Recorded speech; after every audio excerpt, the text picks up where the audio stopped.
शिवं शिवमद्वितीयं भस्मावलितं शशिशुभ्रवर्णं पद्मासनस्थं सुखदं मुनीन्द्रं वाक्कायचित्तैः सततं भजेऽहम्।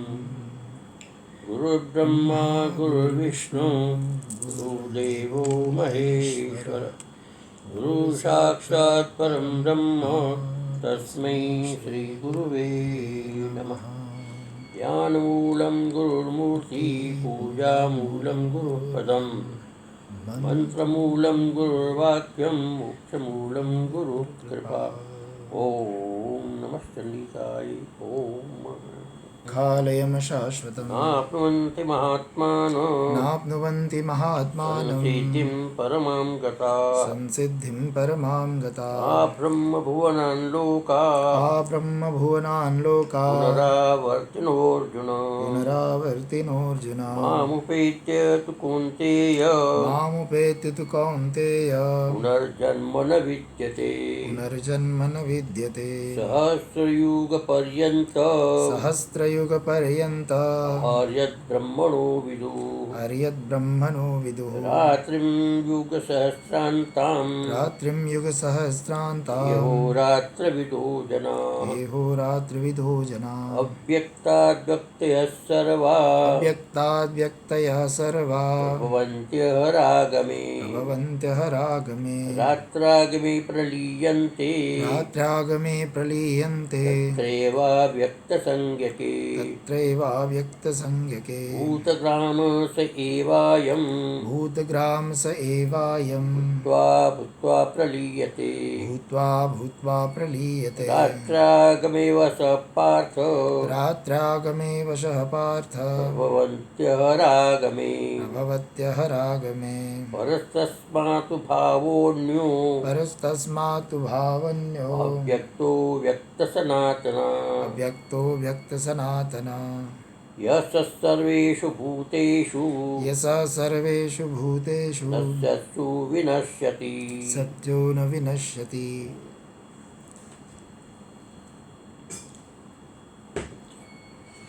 तो कल अपना ये हुआ था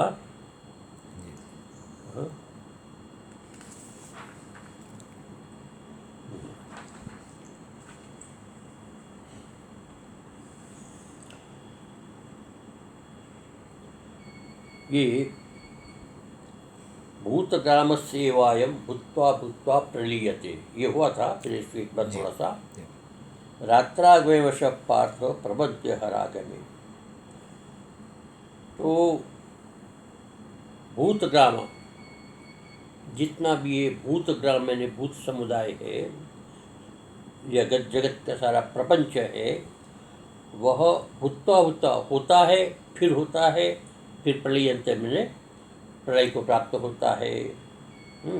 स एवायम, वह जो है अयम भूत्वा ने बार बार होता है, फिर प्रलय को प्राप्त होता है।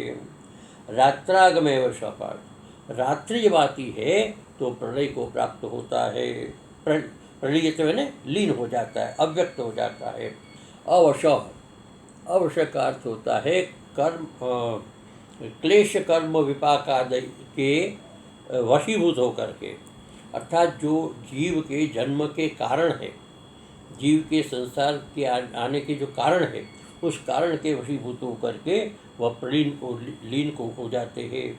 और उसी कारणों को लेकर के फिर अहरागमे हे पार्थ प्रवृत्ति, अहर के आने पर, दिन के आने पर फिर दोबारा आ जाते हैं, व्यक्त हो जाते हैं। तो भूत समुदाय स्थावर जंगम लक्षण, स्थावर और जंगमात्मक, यह पूर्वस्मिन् कल्पे स्थित, पूर्वस्मिन् कल्प में स्थित थे। अब वही जो है आगे आने वाला जो कल्प है, उस कल्प में स एवायम एतस्मिन् कल्पे जायमाने, इस कल्प में होने पर भी न तो प्रतिकल्प अन्योन्यस्य, प्रतिकल्प में अन्य हो जाता है, ऐसा नहीं होता है। यानी कि इससे भिन्न है ही नहीं, वो ही आएंगे। कहने का तात्पर्य जो है कि जो प्रलीन हुए हैं वही समझो कि संसार की अभिव्यक्त होने पर वही अभिव्यक्त होंगे, दूसरा कोई अभिव्यक्त नहीं होंगे। कहने का तात्पर्य है, इसमें आएगा भी, तो क्योंकि असत कार्यवाद हम नहीं मानते हैं, पहले नहीं था फिर आया, ऐसा नहीं, जो था वही आता है, समझे? जो सत्य है वही सत्य द्वारा आता है, सत्य ही सत्य से अभिव्यक्त होता है, कभी सत्य अभिव्यक्त हो जाता है, कभी व्यक्त हो जाता है, इस प्रकार से ये होता है। सत्य कार्यवाद है, असत कार्यवाद नहीं है। यहाँ बताया है कि सूर्य चंद्रमसौ धाता यथा पूर्वम कल्पयत। अब ये जो यथा पूर्वम कल्पयत का अर्थ होता है जैसे पहले कल्प में से इस कल्प में भी वही है, इससे भिन्न नहीं है।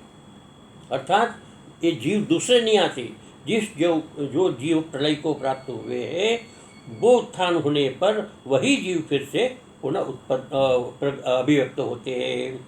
तो सूर्य चंद्रमसौ धाता, धाता मैंने जो परमात्मा है, विधाता है, सूर्य चंद्रमसौ के समान यथा पूर्व अकल्पयत, अथा पूर्व जैसे पहले से वैसे ही कल्पना से रचित होता है।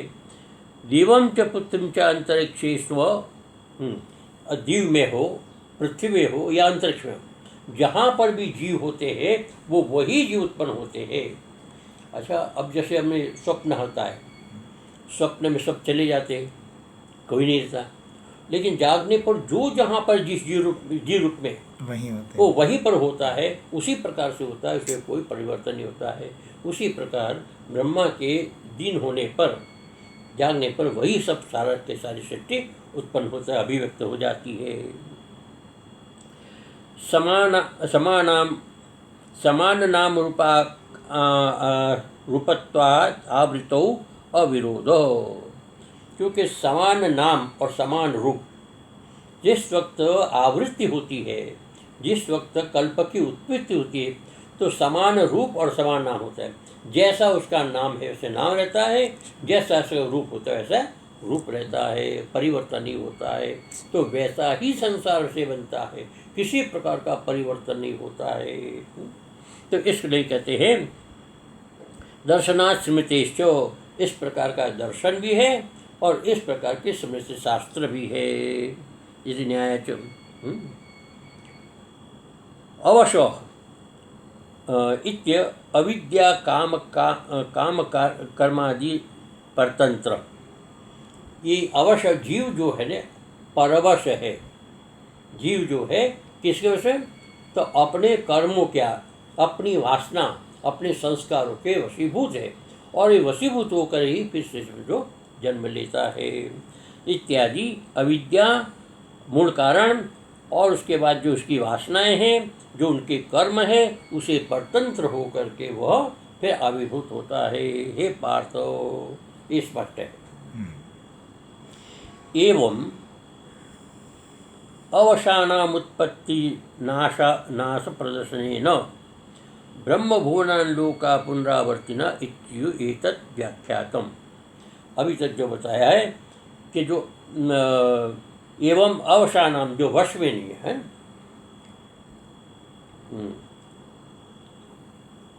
एवं अवसानाम, जो अवश है, विवश है, ऐसे व्यक्ति जो उत्पत्ति नाश प्रदर्शनेन, उत्पत्ति और नाश, अभिव्यक्त होते हैं, लीन होते हैं, अभिव्यक्त होते, लीन होते, इस प्रकार से जो प्रदर्शन से आ ब्रह्मभुवन लोका, आप ब्रह्मलोक के पर्यंत जितने भी लोक है, इन सब लोकों का जो है लोका पुनरावर्तिन, बार बार उसका पुनरावर्तन होता है। ये आपने यहाँ पर बताया। व्याख्यातम अधुना माम उपेत्य पुनर्जन्म न विद्यते, पीछे आया था ना, माम उपेत्य पुनर्जन्म न विद्यते, मेरे को प्राप्त करने के बाद पुनः जन्म की आवश्यकता नहीं होती, अर्थात पुनः जन्म नहीं होता है। ये जो बात है, इसको कहने के लिए एतत् व्याचष्टे द्वाभ्याम, दो श्लोकों के माध्यम से भगवान इसकी यहाँ पर व्याख्या करते हैं। परस्तस्मात् भावोऽन्यो अव्यक्तो व्यक्ता सनातन, यस्य सर्वेषु भूतेषु नश्यतु न विनश्यति। पहले तो उसका स्वरूप बताते हैं, जो परमात्मा क्या है, जिसको प्राप्त करके वापस नहीं आता है। तो बस अव्यक्तात् तस्मात् अव्यक्तात्, वो जो हिरण्यगर्भ रूप अव्यक्त है, कौन सा? हिरण्यगर्भ। यहाँ पर दो अव्यक्त शब्द आया है। एक परस्तस्मात् भावो अन्यो अव्यक्त ये आया, और फिर अव्यक्तात् सनातन, ये दो बार अव्यक्त शब्द आया है। तो पहला अव्यक्त जो है, अव्यक्तात् जो है पंची विभक्ति का, वो अव्यक्त ब्रह्मण है, अर्थात हिरण्यगर्भ का है। तो हिरण्यगर्भ जो है, हिरण्यगर्भ से अन्य भिन्न और श्रेष्ठ, परम श्रेष्ठ, वो जो है अव्यक्त सनातन, वो अव्यक्त सनातन है। अर्थात हिरण्यगर्भ जो अव्यक्त है, उससे श्रेष्ठ, उससे पर, वो अव्यक्त सनातन जो है वो सर्वश्रेष्ठ है। ये भाव है। भाव में एक होता है अभाव और एक होता है भाव। भाव का मतलब होता है सत्ता, अभाव का मतलब जिसका कोई अस्तित्व नहीं है। तो ये भाव है, अव्यक्त सनातन जो है वो भाव है ये। और यह सर्वेषु भूतेषु नश्यतु, जो सब भूतों, सर्वे भूतेषु नश्यतु, सारे भूत नष्ट हो जाते हैं, यानी कि संसार के सारे प्राणी नष्ट होने के बाद भी स न विनश्यति, वह विनाश को प्राप्त नहीं होता। अर्थात तो सारा का सारा जगत समाप्त हो जाता है ना, जिसके उसके अंदर रहता है, लेकिन वो नाश नहीं होता है। उसके वो सनातन ब्रह्म है। सनातन ब्रह्म परमात्मा जो है उसका नाश नहीं होता है। इसको प्राप्त करने के लिए यहाँ पर ये बताया गया है। तस्मात् चराचर स्थूल प्रपंच कारण भूतात् हिरण्यगर्भाख्यात अव्यक्तात्। ये अव्यक्त कौन सा है? तो तस्मात् मैंने उस चराचर स्थूल प्रपंच का कारण। अब इस स्थूल प्रपंच का कारण कौन है? तो हिरण्यगर्भ। क्योंकि हिरण्यगर्भ के जागृत होने पर सारा संसार जागृत होता है, उसके सो जाने पर सारा संसार लीन हो जाता है। तो मूल रूप से कारण हिरण्यगर्भ है। उसी को विराट बोलते हैं स्वामी जी, विराट पुरुष जिसको बोलते हैं। और विराट पुरुष कैसे? तस्मात् चराचर स्थूल प्रपंच का कारणभूत जो हिरण्यगर्भ आख्य अव्यक्त है, उस अव्यक्त से पर माने अतिरिक्त, यानी श्रेष्ठ, सर्वश्रेष्ठ, व्यतिरिक्त श्रेष्ठ, जो तस्यापि कारणभूत है, और उस हिरण्यगर्भ का भी कारणभूत कौन? ब्रह्म, परमात्मा। तो हिरण्यगर्भ का भी कारणभूत वो है। व्यतिरिक्तेपि सालक्षण शादिति, कहते दोनों अव्यक्त है, तो दोनों का लक्षण भी एक है, वो भी अव्यक्त है, अभिव्यक्त है। तो लक्षण की समानता होने पर दोनों एक हो जाते हैं। तो कहते इसकी एकता नहीं है, उसमें थोड़ा विशेष है। क्यों कि अन्यो अत्यंत विलक्षण, ये जो अन्य है ना, इसमें कहा ना कि परस्तस्मात् भावो अन्य अव्यक्त सनातन, ये अन्य जो कहा है इसका अर्थ उससे भिन्न है। वो जो है अव्यक्त, उस अव्यक्त के पेशा ये जो अव्यक्त है वो भिन्न है। न तस्य प्रतिमा अस्ति, उसकी कोई प्रतिमा नहीं होती, उसका कोई स्वरूप नहीं होता, उसका कोई रूप नहीं होता, इसका कोई गुण नहीं होता है। तो इस प्रकार से ये इति श्रुते अव्यक्तो रूपादिहीनतया। अव्यक्त क्यों कि रूपादिहीन, उसमें रूप है न किसी प्रकार की आकृति है?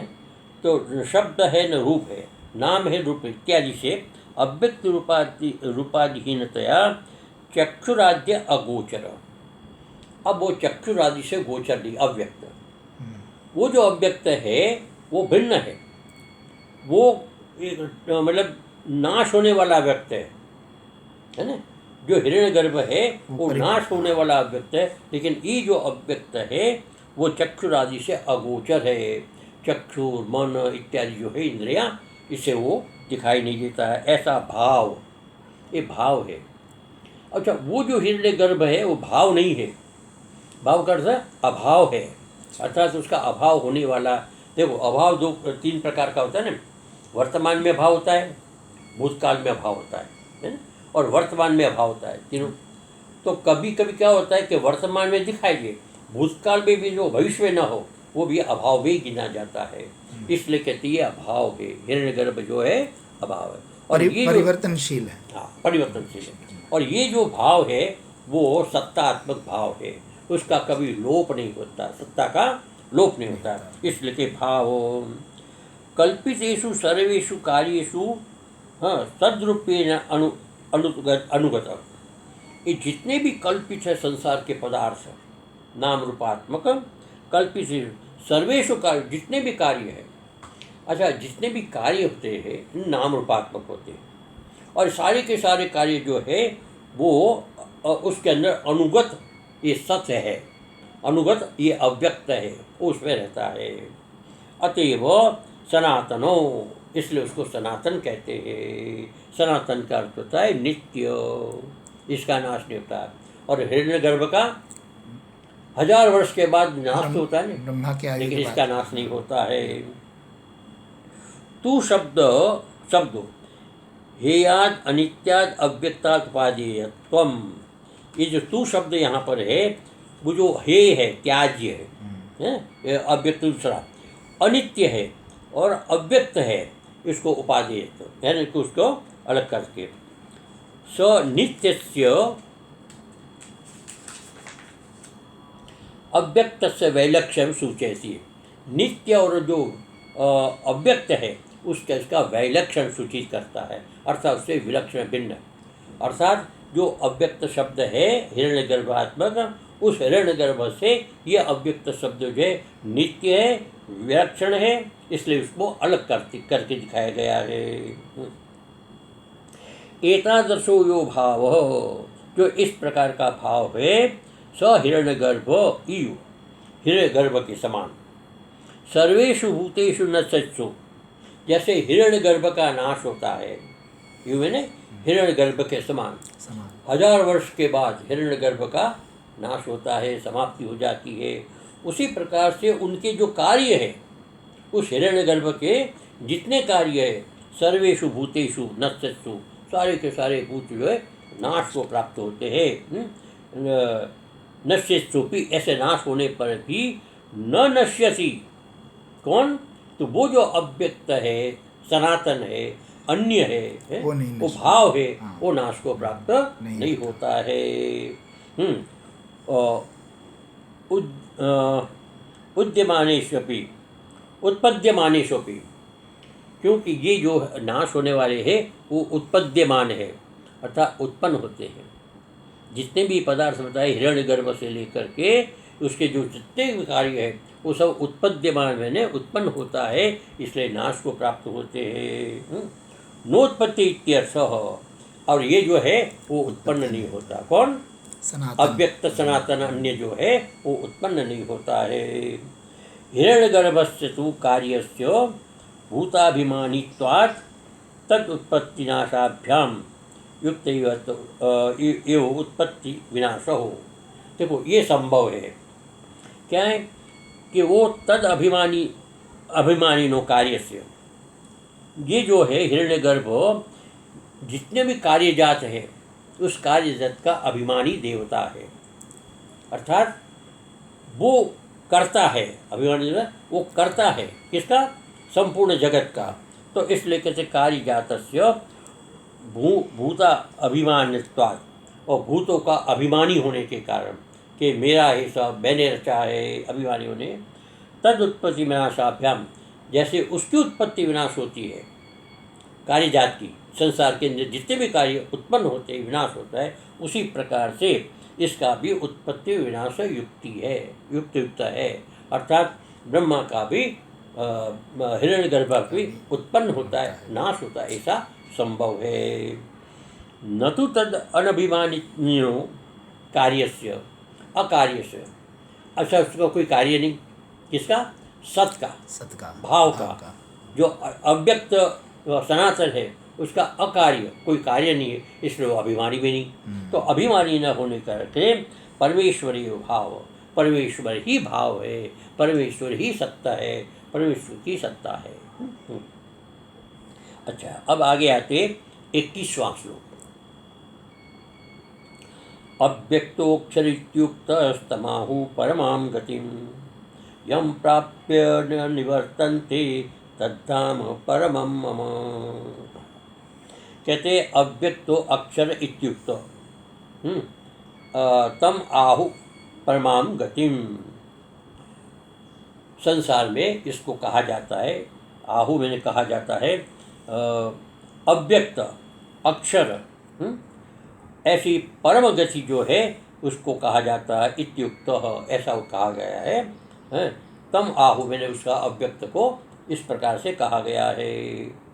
तम मैंने उस अव्यक्त को, उस सनातन को क्या कहते हैं कि अव्यक्त है, वो अक्षर है और परम गति है, इस प्रकार से आत्मा को इस रूप में कहा जाता है। और उसको प्राप्त कर, यम प्राप्य न निवर्तन्ते, उस अक्षर को प्राप्त करने के बाद, उस अव्यक्त को प्राप्त करने के बाद, उस परम गति को प्राप्त करने के बाद न निवर्तन्ते, उसका निवर्तन फिर से उसको संसार में आना नहीं पड़ता है। और जो जहाँ से नहीं आता है तद धाम परम मम, वो मेरा धाम है। समझे? यो भाव यह व्यक्त अक्षरिति जो उक्तो अन्यत्रापि श्रुतिषु स्मृतिषु च तम भावम आहु श्रुतयः स्मृतयश्च। ये जो भाव है सत्तात्मक भाव, यह मैंने यहाँ पर अव्यक्त अक्षर इत्युच्यते, इसको अव्यक्त कहते हैं, उसको अक्षर कहते हैं। जो उक्त अन्यत्रापि, जो यहाँ कहा है उसको अन्यत्रापि श्रुतियों में और स्मृति में भी, अर्थात वेदों में और पुराणों में और स्मृतियों में भी तम आहु, तम उसको कहा गया है। क्या कहा है? भावम आहु, उसको तम भावम आहु भाव कहा गया। श्रुते स्मृतश्च, श्रुति और स्मृति क्या है? पुरुषा न पर किंचित सा काष्ठा सा परागति। कहते पुरुष से भिन्न कुछ नहीं है, और वही सा काष्ठा अंतिम ये स्थिति है, और सा परागति वो जीव की परम गति है। उस पर जाकर कहीं कहीं आगे जाने की जरूरत नहीं पड़ती, उससे आगे कुछ है ही नहीं। तो पुरुषान्न परम किंचित सा काष्ठा सा परागति इत्याद्य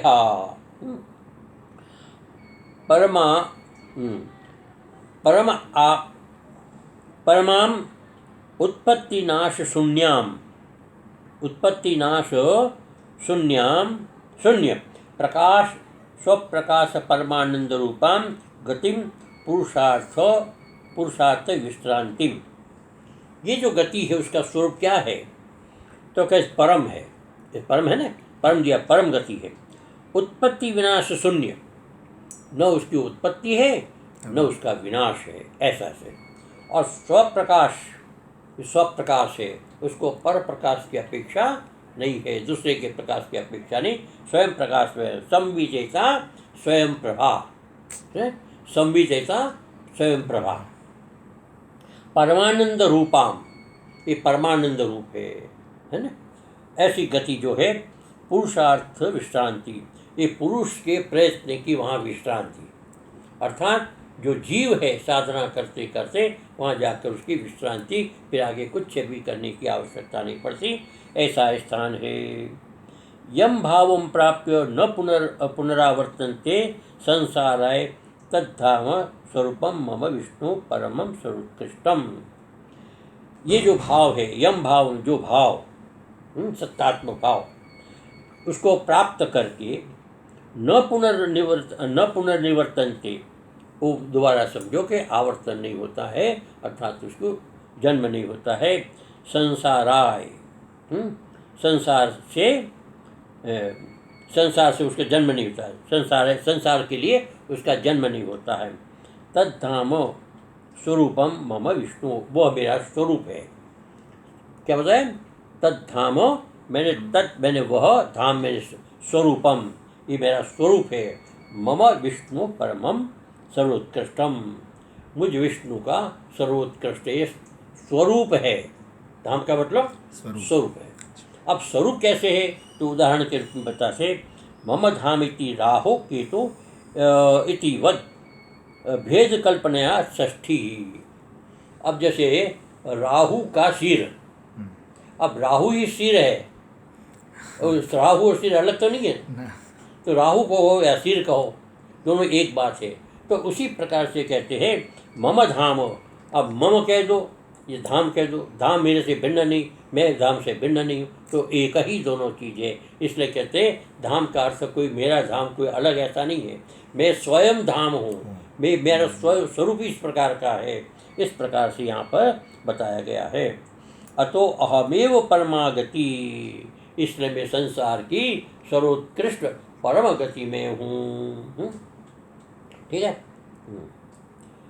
इदानीं तु अनन्य चेता सततम यो माम स्मृति नित्यशः, ये जो पीछे आया था कि अनन्य चेता सततम, अनन्य चित्त से जो मेरा भजन करता है, निरंतर मेरे में लगा रहता है, वो माम स्मृति नित्यश, और जो मेरे को नित्य प्रति स्मरण करता है, तस्याहं सुलभ, उसके लिए मैं अत्यंत सुलभ हूँ। प्रागुक्तम भक्ति योगम एव तत्प्राप्ति उपायम आह, ऐसा भक्ति योग की प्राप्ति का उपाय यहाँ पर आगे के श्लोक में बताते हैं। ठीक करें कि समाप्त? ठीक समझ। पुरुष स पर पार्थ भक्ता लभ्यस्त्वनन्या यशांतस्थानि भूतानि येन सर्वमिदं ततम्।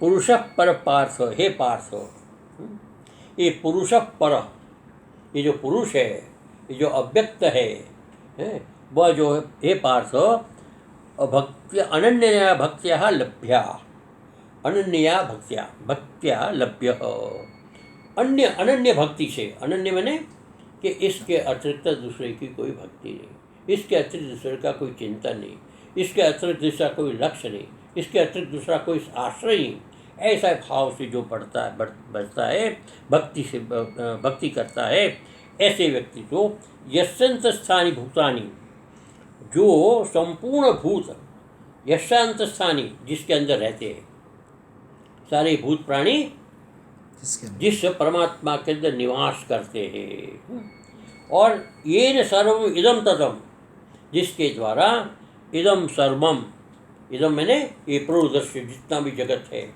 वो सारा ततम मैंने व्याप्तम, उसी ने व्याप्त करके रखा है।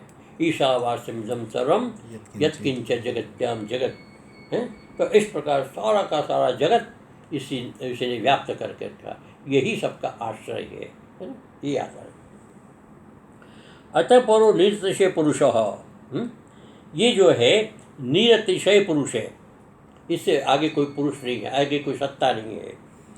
परमात्मा अहमेव, परमात्मा अहमेव मैंने मैं ही हूँ, अर्थात पर ब्रह्म परमात्मा ही है।